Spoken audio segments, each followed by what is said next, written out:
up, everybody? My name is Amy, and this is the Ruby Pearl Glamper True Crime Podcast.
Hello, everyone. Welcome to the Ruby Pearl Glamper True Crime Podcast.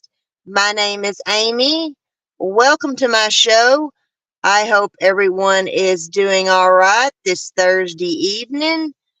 Certainly hope everybody's doing better than I have been doing lately. As I told y'all before, I have just been dealing with a lot regarding my physical health and my mental health, and I've just got to a point that I am at the end of my rope. I'm at the end of my rope with my doctors. I'm at the end of my rope with just people in general, in the public, not to mention social media here on YouTube, and just everyday people. People walk around this world like they are the only person living in it, and they don't give a shit about anybody but themselves, the money they've got to make, the job they've got to get to, what they've got to do, what they've got to buy, what they've got to purchase. Nobody has sympathy or empathy anymore. No one has respect for elders or disabled people. People are just assholes. Straight up assholes. Just like it says in Revelations. Just like it says that the end of the world is going to be. And I'm just to a point that I'm physically and mentally exhausted. I live with a chronic disease. I have fibromyalgia, which causes chronic fatigue. And so I'm tired all the time. No matter how much I sleep, no matter how much I rest, I'm still tired all the time. But like these last 2 months, I have been even more tired, just like exhausted, and not do anything, but yet feel so worn out, like I've already worked a 40-hour week in one day and did absolutely nothing. DJ, hey, how are you doing? We just got some rain. It rained all weekend and the first part of the week. It finally cleared up and dried up yesterday, to which is another story that has infuriated me about something that happened yesterday. People being assholes. And I'm just sick of it. I'm I don't like the world we're living in. You know, we cover these cases and with these horrible, horrific details, and these murdering little children and stuff, and it's just horrible. You know, I didn't choose crime, true crime. True crime chose me back in 1987 when it decided to murder a bunch of high school friends of mine. And it's become my passion, and I don't regret that. You know, um, I love what I do. I love what I've been doing for, you know, 20, 30 years, and that's speaking out regarding injustice and speaking out for people who need justice. And, of course, you know, never taken a penny for it, never wanted a penny for it, because if I could help one person, you know, if I could help one little kid be found, or uh, help aid in someone getting justice, or just help someone personally, you know, by sharing my life, sharing the things that I've been through and dealt with, talking about mental illness, you know, being upfront about it and open about it, and or, you know, a divorce, or a abusive relationship, you know, growing up without a parent, you know, I mean, my God, I've either been through it, know somebody that's been through it, or seen it. There just isn't anything I haven't lived with, dealt with, lived through, or been close to somebody that's, you know, had to deal with it. And so, you know, that is my payment. That is my reward, is that when I can help bring someone the justice that they deserved. You know, it took an army of people from all over the world, including overseas in the UK and Australia and everywhere else. It took rich celebrities and movie producers to get 3 teenage boys out of prison here in Arkansas for a crime they didn't commit in the first place. You know, I've always said that, you know, our pledge says in liberty and justice for all. Doesn't mean in liberty and justice for whoever can afford Johnny Cochran, or in liberty and justice for, you know, who's connected to who and who knows who and whatnot, you know. Um, that is just what I am just so strongly against. And DJ, you and I were talking earlier about wishing we could have our own like little campground utopia of, you know, five or six of us, you know, all like-minded, you know, living together on a big piece of property in, you know, in little campers or trailers, or, you know, what do you call those little homes, those that they're building for people, the tiny homes, and, you know, things like that. And you know, just work together like a little small family or small community of people, you know, and just helping each other. You know, everybody's got something that they can bring to the table, you know, that can aid and help in a group of people living together and all taking care of each other. I grew up in a little neighborhood where somebody's mama always took us to school we all walked home together. We ate lunch, we ate dinner at at the neighbor's house, or if we didn't come home, everybody looked out for everybody's kids, babysitted kids, didn't charge nobody to babysit their kids, mowed the elderly lady across the street's yard for free, you know, just things like that. The way I grew up in my small little southern town and little neighborhood, uh, small middle class neighborhood, and yeah, I want that back. I just don't like the world we live in, and I don't like the way what's become of people. I was actually talking to my campmate yesterday. I was thinking, and I was talking about, you know, when 9/11 happened, and I am no fan of George Bush Sr. or George Bush Jr.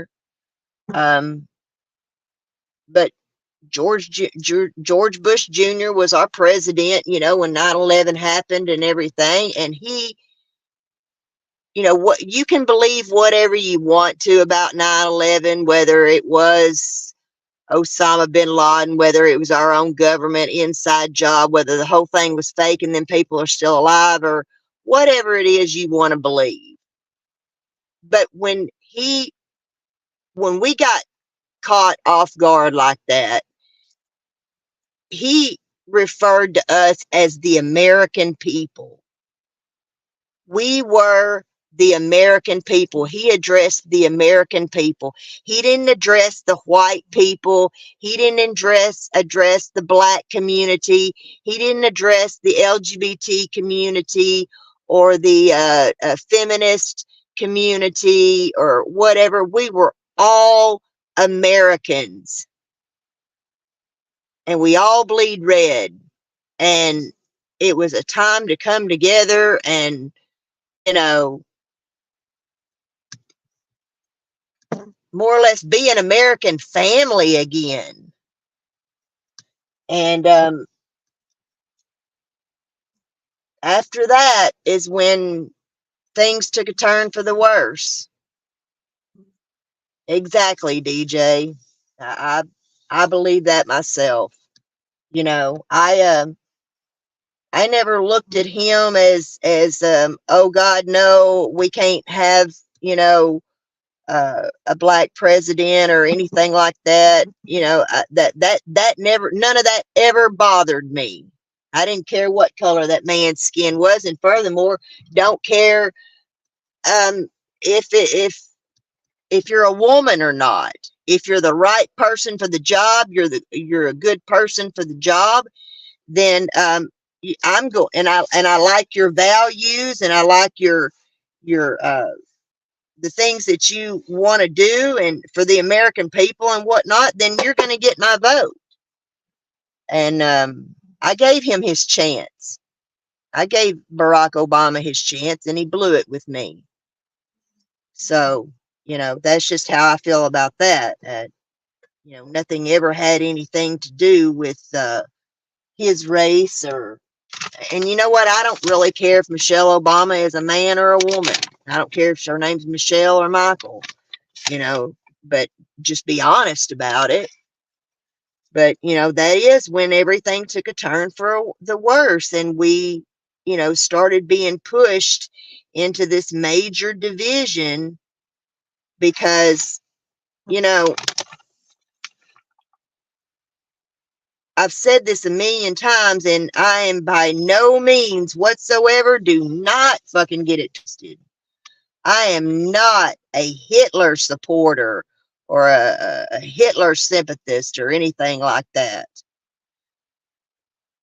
But when you take into consideration that what Adolf Hitler did, and he used the divide and conquer method, how is that any different than what our own government does to us? Divide and conquer.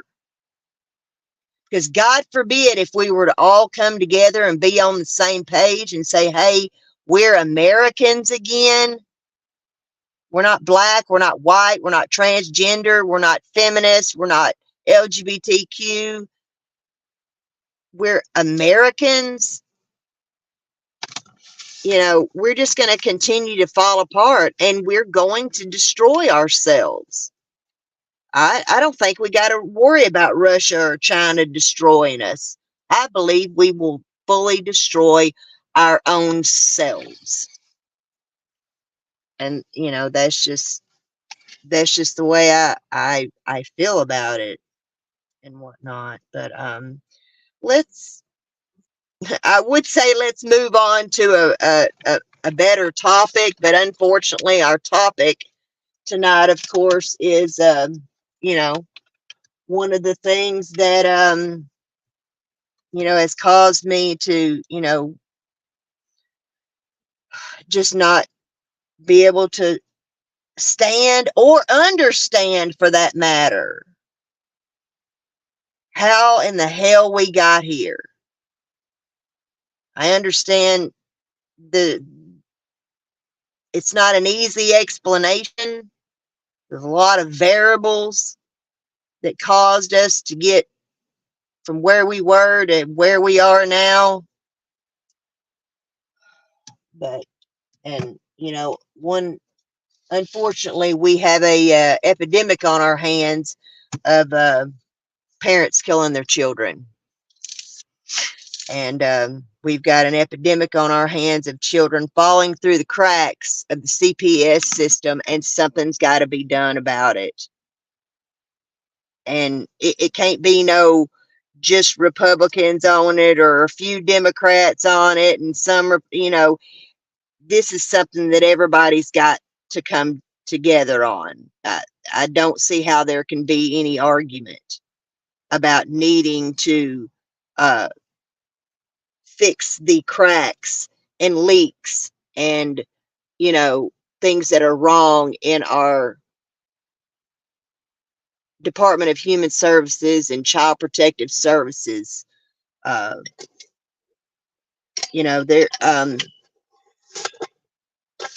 this reunification stuff is just not, we don't hear about the cases that work out. We don't hear about the kids that do go back home to a better life, because their parent did get their shit together or whatever. It's like, I don't have any numbers, but I would say it's at least 7 out of 10, that are falling through the cracks. Just like little Harmony Montgomery and Summer Wells and Quentin Simon, and, the list goes on. And the horrific things that have been done to these children when they've been sent back to these, homes and whatnot. I get it. The system is so backlogged and so overrun, and they don't have enough people to work, blah, blah, blah. Let's do something about it. Let's start, getting people trained and getting people hired and more people working, in the Department of Human Services system. If you don't have enough, people to cover all these cases and to be able to cover them thoroughly, well, that's when you need to start hiring more people. And there we run into another problem where people don't want to fucking work no more. It's too easy to sit on your ass and not do nothing. I don't like not being able to work. I've worked since I was 16 years old. And I don't like not being able to work. So let's get into talking about little Harmony. Let me see what DJ said. I don't buy the black. He was just as white as he is. Exactly, that is true. Yeah, it Yeah, yeah, and he did, and he started trying to shove a bunch of stuff down our throats that I didn't want no part of. You know, um, I don't mind respecting someone else's religion or whatever. This country was founded,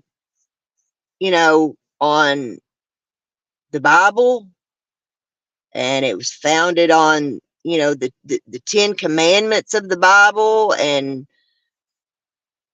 things like that. And so, when you go to trying to invoke other religions, um, customs and religious laws and whatnot, into our country, and shove it down our throats, it's no. I don't, like I said, I don't have a problem with having any kind of church you want to have or monument you want to have or whatever, but when you say that you can't, the separation of church, and when you say we got to have separation of church and state, that means all church and state. As much as I don't like it, or whatever, um, we can't do what Jason Rayford did here in Arkansas, and go and buy a Ten Commandments monument and put it up in front of the state capitol, and then you got the Baphomets and the Church of Satan wanting to put theirs up there, and you got everybody else wanting to put theirs up there, and no, no, no. Well, then don't pass laws that's only for some people and not everybody. This is America. We're supposed to abide by the same laws.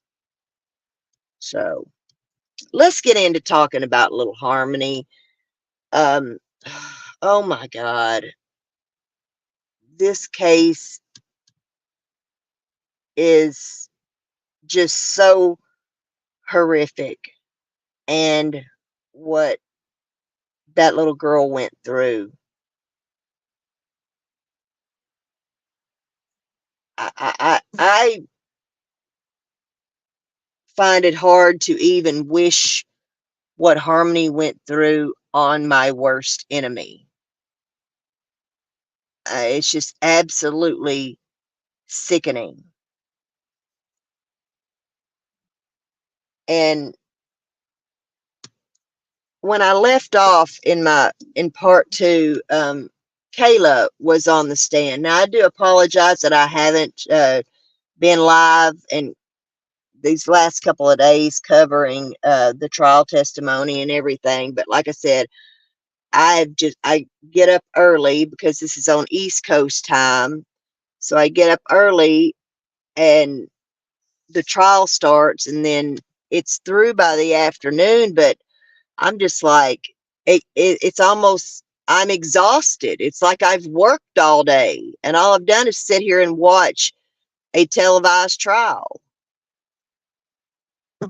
But anyway, so that's why I haven't been live. I thought I'd just wait and kind of condense everything down into one. Um, but one of the things that we found out the other day after court, everybody wants to know, where's Adam Montgomery? Why is he not in court? Why is that sorry bastard coward not sitting there facing these people and facing these charges? Defense strategy. They have done it as a part of trial strategy. Now I want to take you back to Brian Koberger. If you remember when after they arrested Brian Koberger and he appeared when he appeared in court and everything for his plea, he stood silent. He did not say, I plead guilty, I plead not guilty, you know, the fifth, he just stood silent. And, we was all trying to figure out, what is the big deal? Why is he just standing there silent? Why does the judge have to make the not guilty plea for him? What is the big deal? Why can't he just say not guilty like every other damn criminal does in their trial?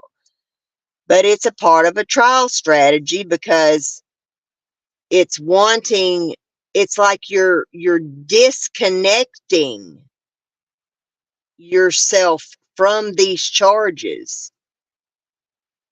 You're completely disconnecting without saying anything. It's just, you have the right to remain silent, and that's what you're doing, is remaining silent. I don't get it, but it is. I've realized that it's a trial strategy, and we found out the other day that Adam Montgomery will be appearing in court. He will get on the stand and testify. The defense allegedly has 2 witnesses that they're calling. I don't know who the first witness is, but the second witness is Adam Montgomery. He is going to get on the stand and testify. So I finally kind of realized yesterday that he's doing this as a part of trial strategy. They don't want the jury to make any assumptions about him, or get the wrong idea, or anything like that. For example, let's say when Kayla was on the stand, Adam's sitting there evil eyeing her, mean mugging her or whatever. Or let's say he accidentally loses his cool, and hollers out, "Bitch, you're fucking lying," or when Anthony Badero was on the stand, or anything.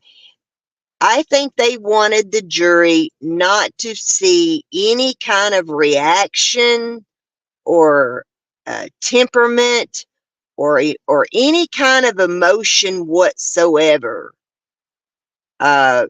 relating to these accusations that are being made against Adam, and this testimony of people saying he did this, and whatnot, especially Kayla's testimony.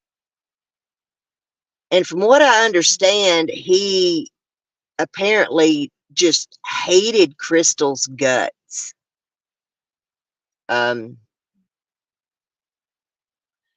It's even been said that he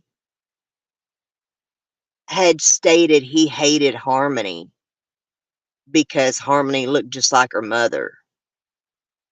Now, I don't know if that's true. Apparently he didn't love her because he wouldn't have done what he did. So, let's just get that straight right there. He wouldn't have allowed his children, should I say, because there was 2 other children there.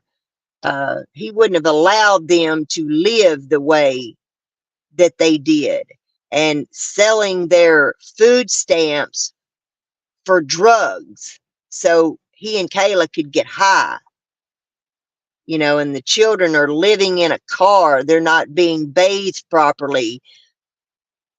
Poor little Harmony's having to sit in her dirty, wet clothes and stuff, and things like that. That is inhumane. Completely inhumane. And it's his own fault. He chose to use all any kind of money he made or got on drugs rather than paying the rent or the electric bill or whatever. Wouldn't keep a job. Kayla didn't keep a job. They were too drugged up. And hell, you damn near have to pass a drug test now to work at McDonald's, don't you? I think they're practically drug testing everybody nowadays. Absolutely, DJ. Absolutely. I think you and I would run a very fun and happy utopia. We'd be the president and the vice president.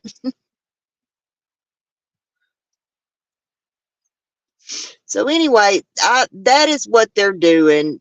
Adam he'll show up for court when it comes his time to testify.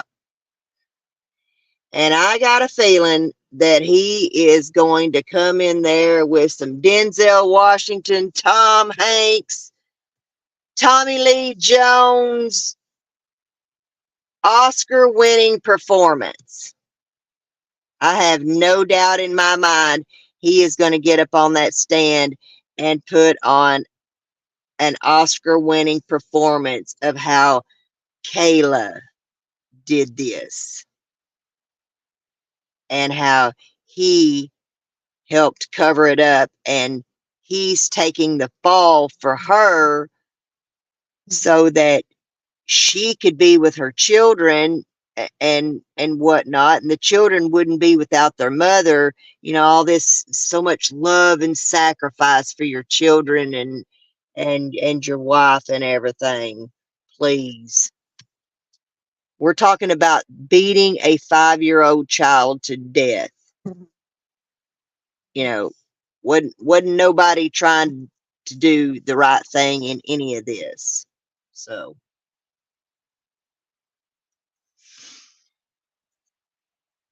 but I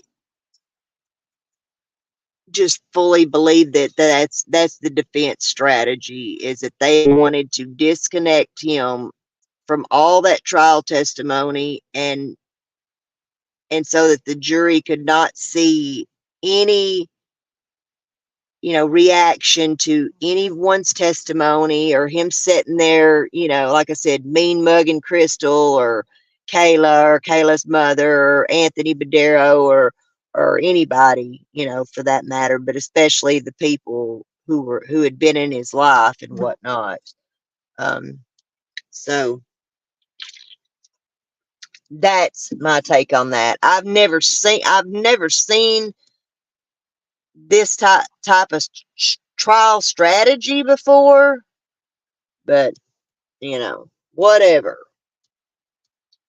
But Kayla, Lord, they finally got her off the stand, and that dadgum Carolyn Smith, who is Adam's attorney. Oh, y'all, I had to go to the weed store. I had to make a run to the medical marijuana store because I bragged about her in my first episode. I was like, oh, okay, this woman's pretty uh, laid back or whatever. She's not going to be, too hard to deal with. Unlike Jennifer Crumley's lawyer, that bitch got on my nerves. Lord, she got on my nerves. But anyway, she had Kayla on that stand, and she asked her the same questions over and over and over 10 million different ways to Sunday.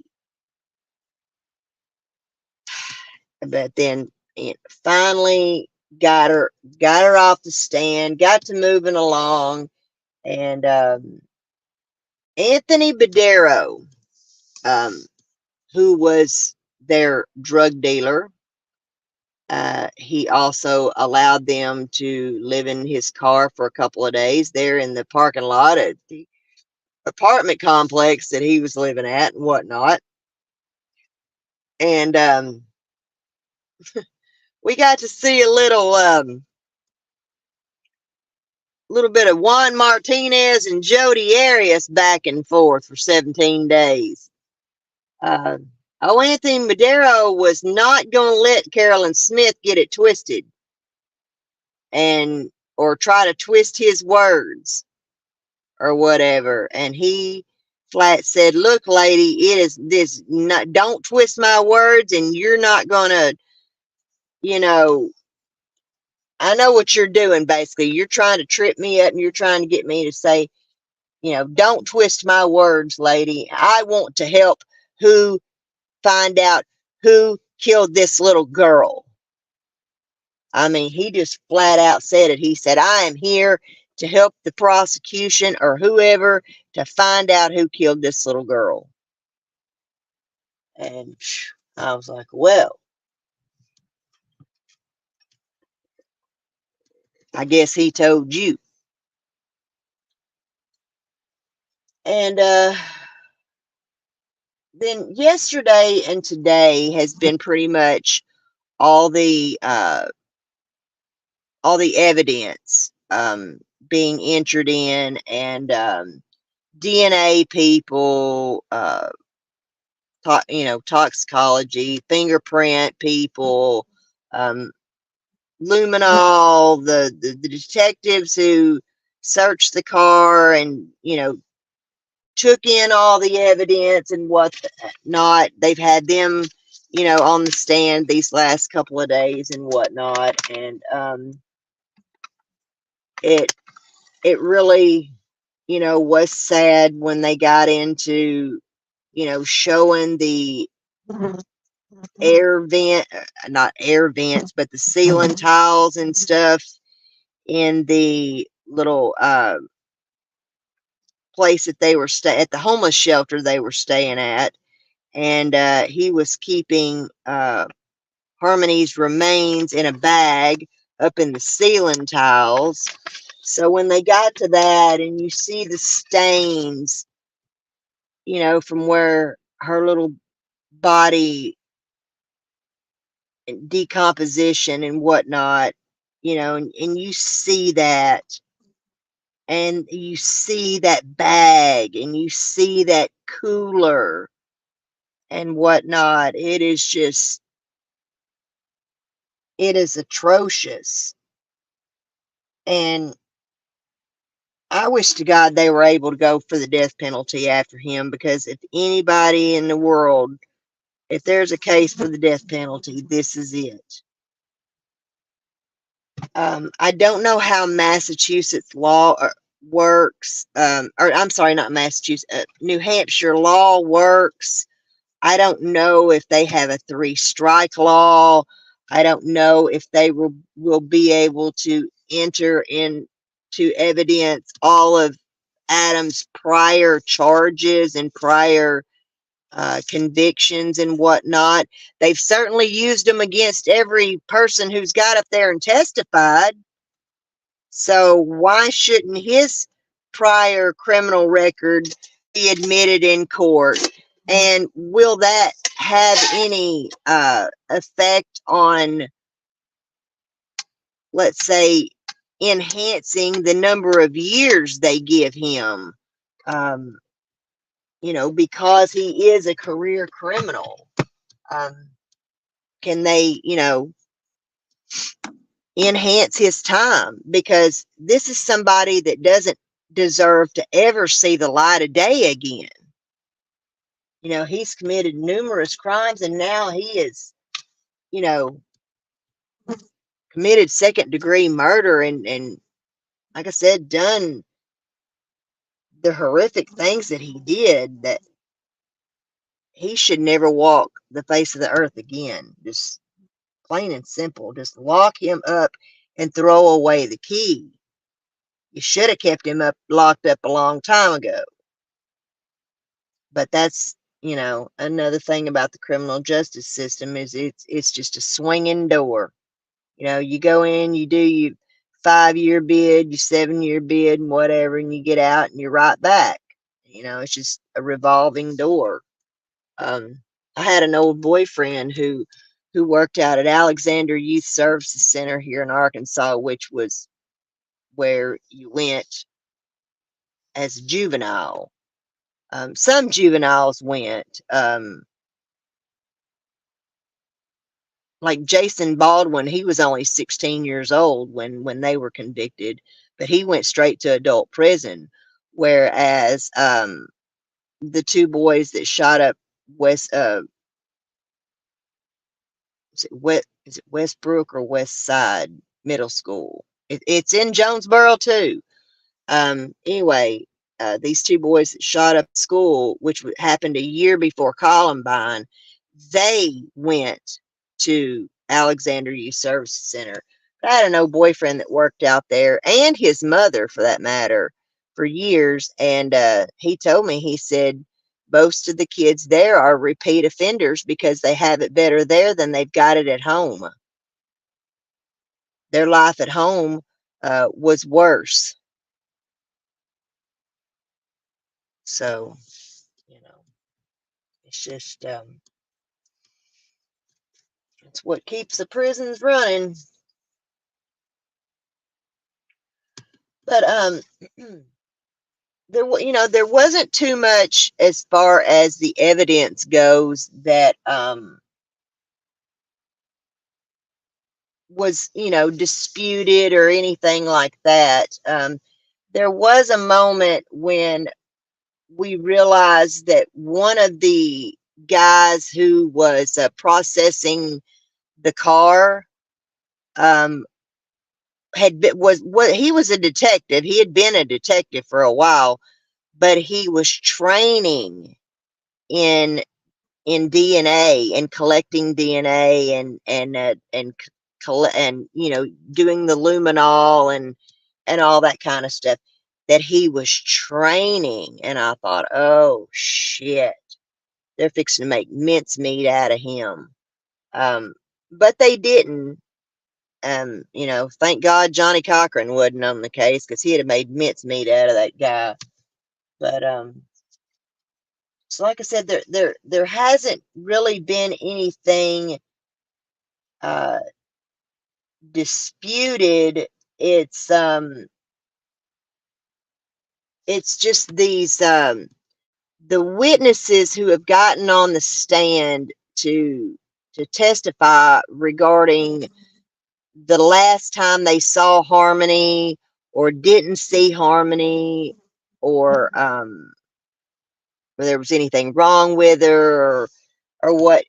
We're dealing with a handful of people that this happened a few years ago. All these people are on drugs and stuff like that, so that puts a damper on your memory and whatnot. But so that has been a little confusing as far as who saw Harmony when, and for the last time, and what the date exactly was, and and that kind of stuff. That's the only thing there's been a little bit of questions and stuff for me. I'm not accusing anybody of lying or anything like that. It's just everybody's memory is fuzzy, so they some of them are knowing the exact dates, and some of them are having to guesstimate and whatnot. But through all the testimony and stuff that's come out, he carried her remains around for at least 3 months. If I counted it upright and heard the timeline and everything correctly, he carried her remains around for about 3 months. And first of all, I can't fathom doing that at all. But second of all, why on earth he held on to her body for so long? Because he took more of a chance of getting caught walking around with a bag that I don't even want to know what it smelled like. I can't even imagine staying in the same room with, oh, oh my God, just, but like I said, what, whatever. I just,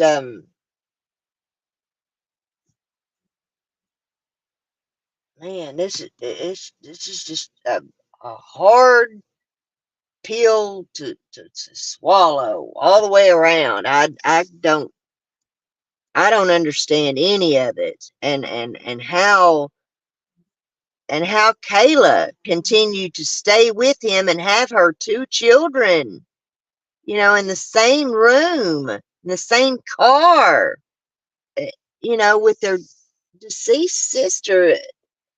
It takes me back to that couple in Houston who we're still waiting on to go to trial, as a matter of fact. Gloria Williams and Brian Coulter, who uh, Brian beat the little boy Kendrick Lee to death and then left them children in an apartment with no electricity or anything to live and fend for themselves with their brother's deceased body decomping into the carpet.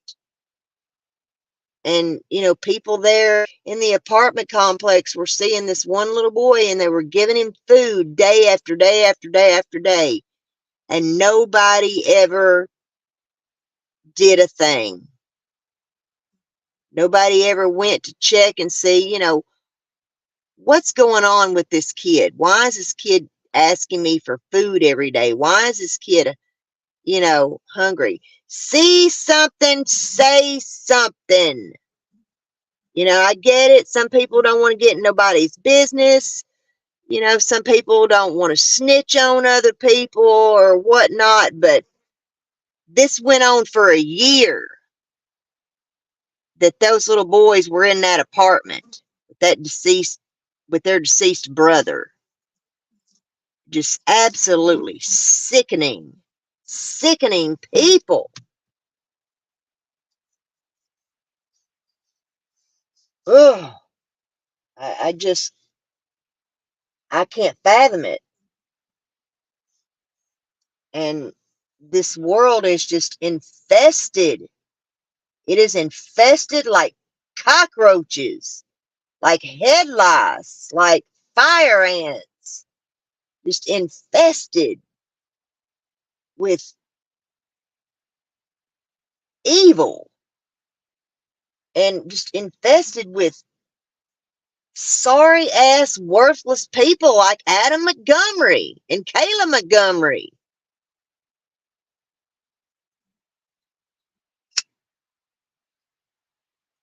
And I can't stand it. Ugh. But anyway, that's really, all that's been going on so far, is just getting this evidence, physical evidence, entered in and testified about, and DNA and whatnot. Um, Adam's fingerprints are the only fingerprints on that ceiling tile, except for the person who installed the ceiling tile when that place was built. They actually found his fingerprint on it and verified, that he was the person who installed the ceiling tiles. But no other person's fingerprints was on that ceiling tile where Harmony's body was being kept, except for Adam Montgomery. So who was hiding her body up there in them ceiling tiles? You guessed it, Adam Montgomery. That's where the evidence points to, not to Kayla. Now, a lot of people are just pissed, because everybody realizes, just like I realized the other day, I wanted to have sympathy for this girl at first. And yes, she was abused. Adam did abuse her. But, you know, I'm sorry. After you've beaten a 5-year-old child to death in front of me, I'm out of there. I'm gone. I can accept a lot of things and ignore a lot more, but not that. No, absolutely not. So, so is anybody still in the chat with me? Does anybody have any questions? I didn't mean to ramble on uh, for so long as I did. Um, DJ, are you still with me?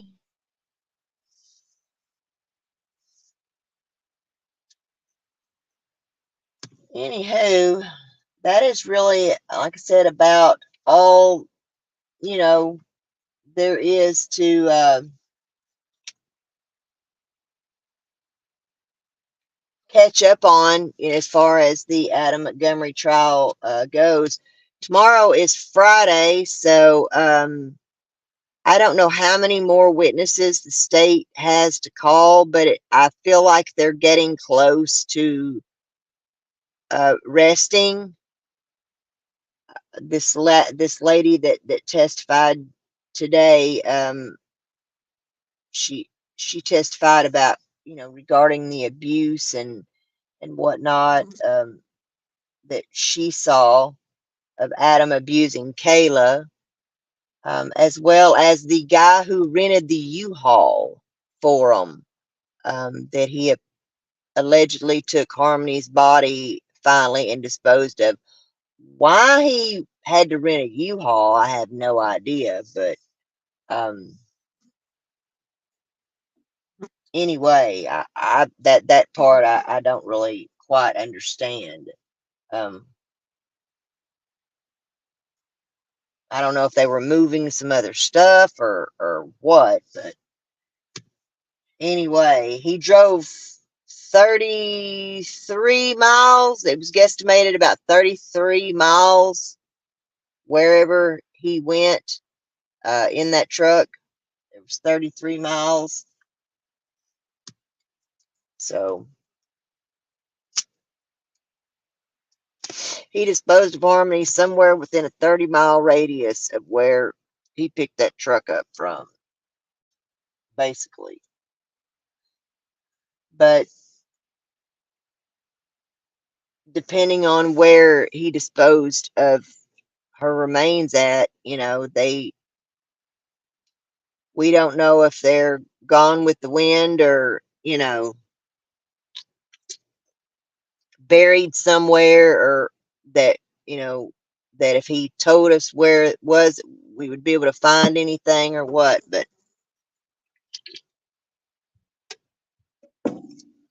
obviously, he's never going to tell us where he put her remains. So, because he's never going to admit to murder.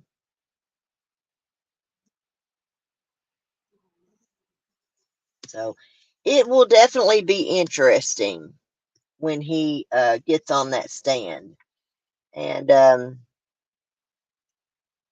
I do hope that this prosecutor channels his inner Juan Martinez and really puts him through the ringer the way Juan did Jodi Arias.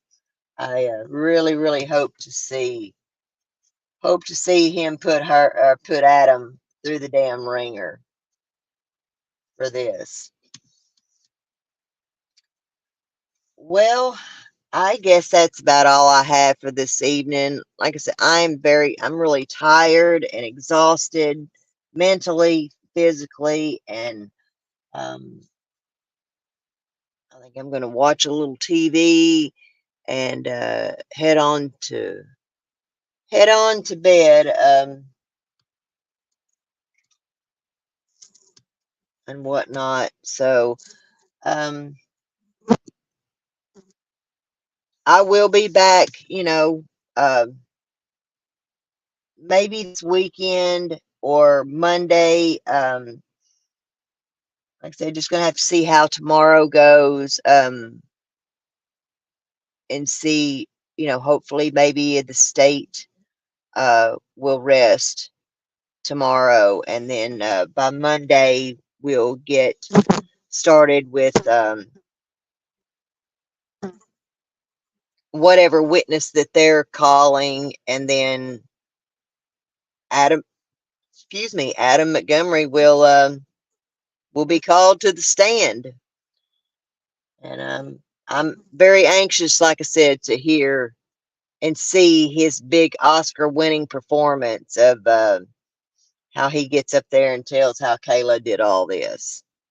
You know, a lot of people are mad because they think, you know, she's just as culpable in this, and she was just much of a part of it too.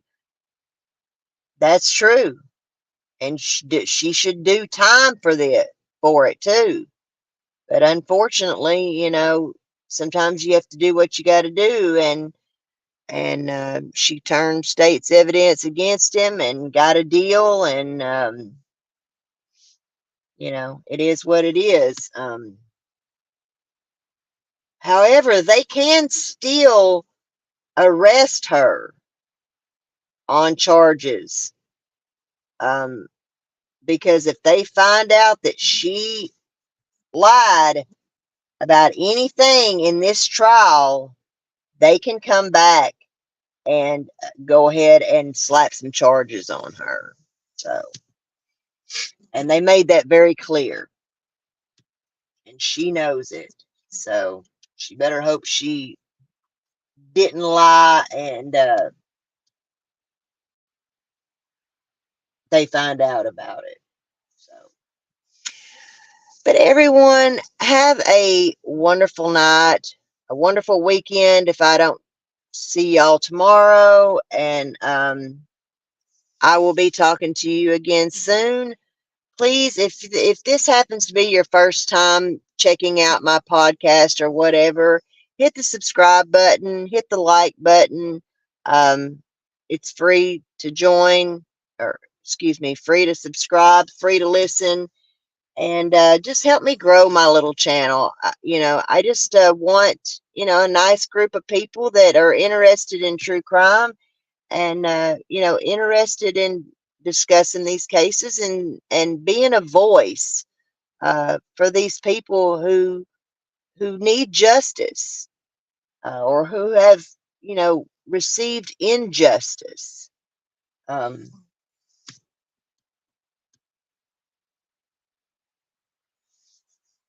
because they need our voice, especially these children. So, with that in mind, everyone, please do unto others as you would want them to do unto you. Be nice to people. Be the change that you wish to see in this world. As Michael Jackson said, it starts with the man in the mirror. Peace out, everybody. Have a wonderful night. What's happening, y'all? If you're looking for a sad true crime podcast, then get up off of that thing and boogie on over to the Ruby Pearl Glamper True Crime Podcast, where we give you the lowdown on all things true crime. Oh, and don't forget to hit that subscribe button and ring that notification bell. Catch you on the flip